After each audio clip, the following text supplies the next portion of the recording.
आज के लेक्चर में हम डाटा टाइप्स को डिस्कस करेंगे। ठीक है, तो देखिए डाटा क्या हो सकता है? कुछ भी इंफॉर्मेशन जो हम कंप्यूटर में भेजते हैं। ठीक है, C++ में डाटा का एक स्पेसिफिक मतलब होता है। इसका मतलब क्या होता है? It refers to the values associated with constant and those value represent by variable. देखो, मैंने आपको बताया था वेरिएबल क्या होता है। ठीक है, आप आइडेंटिफायर बोल लीजिए या वेरिएबल नेम बोल लीजिए। जो मेन डिफरेंस है वो आपको मैं पहले बता चुकी हूँ। ठीक है, तो आप देखिए, जो भी वेरिएबल का नेम होता है वो बताता है कि आपका डेटा किस टाइप का है। सिंपल अपनी डेली लाइफ से रिलेट करके चलते हैं। आपका नेम क्या होगा? एक कैरेक्टर होगा। ठीक है, कोई भी नंबर है, जैसे मैं बोल रही हूँ आपका वेट कितना है, आप बोलेंगे 50 kg, 30 kg and anything else.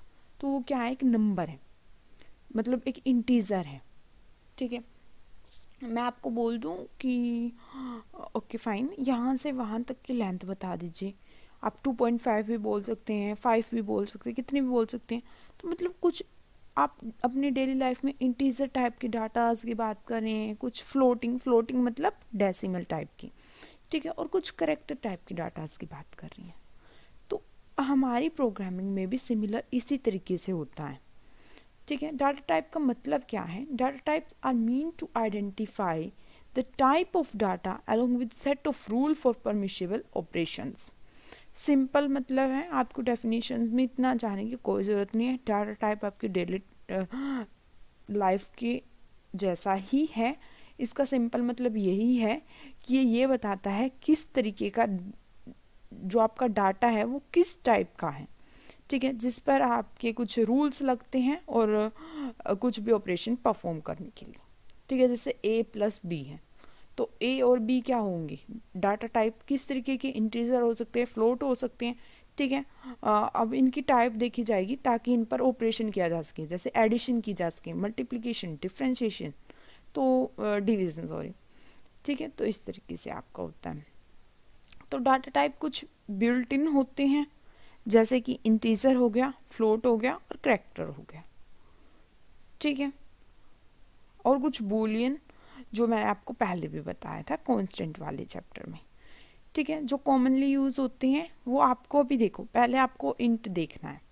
Int होता है इंटीजर नंबर के लिए। जब भी आप इंटीजर नंबर की बात करेंगे तो आप इंट यूज़ करेंगे। ठीक है, जब आप कैरेक्टर की बात करेंगे, एक सिंगल कैरेक्टर की, तो आप कैर यूज़ करेंगे। ठीक है, अब ये लॉन्ग डबल क्या है, डबल क्या है और लॉन्ग इंट क्या है, इसको हम आने वाले टाइम में अभी देखेंगे।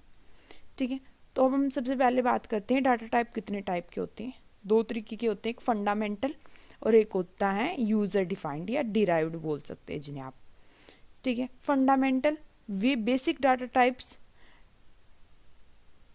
ठीक है, जो आपकी सी प्रोग्रामिंग में होते हैं बिल्कुल बेसिक, जैसे कि कैरेक्टर डाटा के लिए कैर हो गया, इंटीजर के लिए इंट हो गया, फ्लोटिंग के लिए फ्लोट हो गया, और अगर कोई भी वैल्यू लेस है, कोई वैल्यू नहीं है, तो उसके लिए आप वॉइड यूज़ करते हैं।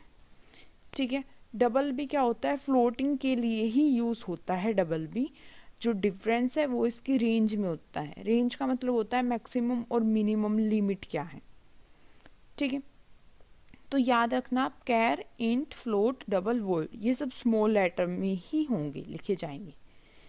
ठीक है, तो अब यहाँ पर सबसे पहले हम इंटीजर टाइप डाटा टाइप को देख लेते हैं। Integer variable used values that have no fractional part. Simple बात है, इंटीजर वैल्यूज होंगी जिसमें कोई फ्रैक्शनल पार्ट नहीं होगा। पॉजिटिव भी हो सकते हैं, नेगेटिव भी हो सकता है। ठीक है, इंटीजर्स आर रिप्रेजेंटेड इन सी या आप C++, उन्हें आप इंट से यूज़ करते हैं। ठीक है, कई जगह बोलेंगे कि इंटीजर है वो कितनी वैल्यू ऑक्यूपाई कर रहा है, 2 बाइट। ठीक है, मेमोरी में 2 बाइट स्पेस ऑक्यूपाई करा, बट ऐसा सच नहीं है। देखो, ये कंपाइलर पे डिपेंड करता है। ठीक है, आपका ऑपरेटिंग सिस्टम क्या है, आप कौन सा हार्डवेयर यूज़ करें, तो ये सब उन चीज़ों पर डिपेंड करते हैं। तो अभी हम इंटीजर डाटा टाइप को देखेंगे। ठीक है, फिर हम देखते हैं कैरेक्टर डाटा टाइप। जो सिंगल कैरेक्टर को डिफाइन करें उन्हें कैरेक्टर बोला जाता है। ठीक है, मैंने आपको जब कांस्टेंट पढ़ रहे थे तो उसमें बताया था हर एक कैरेक्टर को एक पर्टिकुलर इंटीजर से डिनोट करते हैं, जिसे एस्काई बोला जाता है। SKI मतलब American standard code for information interchange, ठीक है। और कैरेक्टर्स को सिंगल क्वोट्स में रिप्रेजेंट करते हैं और ये हमेशा 1 बाइट ही मेमोरी ऑक्यूपाई करता है, ठीक है। कितनी? 1 बाइट। इंटीजर की किस पर डिपेंड करती है? आपके कंपाइलर पे। फ्लोट जो रियल नंबर्स को होल्ड करे, ठीक है, मतलब जिसमें कुछ फ्रैक्शनल पार्ट हो, ठीक है। और किस कीवर्ड से पता किए जाते हैं? ये फ्लोट, ठीक है। और ये कितनी मेमोरी ऑक्यूपाई करते हैं? 4 बाइट, ठीक है। आपको ये चीज़ याद रखनी है। अब उसके बाद डबल डाटा टाइप। देखो अब क्या होता है, कई बार होता है जैसे कि हमारा जो इंट है, कैर है या फ्लोट है, ये हमारे डाटा को अच्छे से स्टोर नहीं कर पाते। कई बार क्या होता है, आपको कम स्पेस चाहिए, कई बार आपको ज़्यादा की भी ज़रूरत पड़ जाती है। तो उसके लिए क्या किया गया, इनमें चेंजेस लाए गए। जैसे इंट में एक लॉन्ग इंट बना दिया गया, एक ऐसे लॉन्ग इंट की तरह एक शॉर्ट इंट होता है, फाइन।